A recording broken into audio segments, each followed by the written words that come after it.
Hello বন্ধুরা, তোমরা সবাই কেমন আছো? আশা করছি খুব ভালো আছো, আর আমিও খুব ভালো আছি।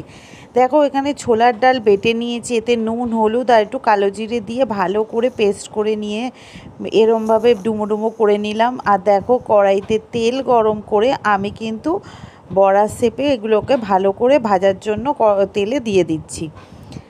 এবার লাল লাল করে আমি কিন্তু বড়াগুলোকে ভেজে নেবো। দেখো কত সুন্দর লাল লাল করে বড়াগুলো ভেজে নিয়েছি, কত সুন্দর। এগুলো শুধু খেতেও কিন্তু খুব ভালো লাগে। আর দেখো, এখানে ডুমুরগুলোকে ভালো করে বেছে আমি কিন্তু কেটে নিয়েছি। আর আলুগুলোকে এইভাবে আমি কেটে নিয়ে কড়াইতে যেটুকুনি তেল ছিল সেইটুকুনি তেলে আমি কিন্তু আলুগুলোকে ভালো করে ভেজে নিচ্ছি। আর আরেক দিকে প্রেশার কুকারে কিন্তু কেটে রাখা ডুমুরগুলো কিন্তু সেদ্ধ করে নিচ্ছি। ডুমুরগুলো সেদ্ধ করে নিলে রান্নাটা খুব ভালো করে হয় আর ঝটপটও রান্নাটা হয়।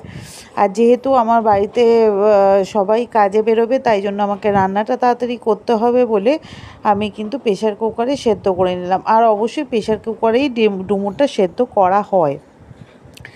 দেখো, এখানে আমি ডুমুরটা এবার সেদ্ধ হয়ে যাওয়ার পরে কড়াইতে আর একটু তেল দিয়ে ডুমুরটা দিয়ে দিলাম। তারপরে এতে আমি পরিমাণ মতো নুন, হলুদ দিয়ে একটু টমেটো দিয়ে দিলাম। আর এখানে আদা, জিরে, কাঁচা লঙ্কা পেস্ট করে সেটাও আমি ভালো করে দিয়ে দিলাম। দিয়ে দেওয়ার পরে ভালো করে মাখা মাখা করে নিতে হবে, ভেজে নেড়ে চেড়ে নিতে হবে। এবার যে আলুগুলো ভেজে রেখেছিলাম সে আলুগুলোও কিন্তু আমি এতে দিয়ে দিলাম। এবার আলুগুলো দিয়ে দেওয়ার পরে যখন দেখলাম আলু আর ডুমুর ভালো মতন সেদ্ধ হয়ে গেছে, ভাজা ভাজা হয়ে গেছে, আমি কিন্তু পরিমাণ মতো একটু জল দেবো। যেহেতু আমি ঝোল রাখবো না, তাই জন্য আমি কিন্তু খুব কম পরিমাণেই জল দিলাম। এরপরে আমি যে আগে থেকে যে ছোলার ডালের বড়া করে রেখেছিলাম সেগুলো কিন্তু আমি এতে দিয়ে দিলাম। দিয়ে দেওয়ার পরে ভালো করে আমি নেড়ে চেড়ে নিচ্ছি। এখন কিন্তু আমি জল আর অ্যাড করছি না, কেননা আমি এটা কিন্তু মাখা মাখা করব।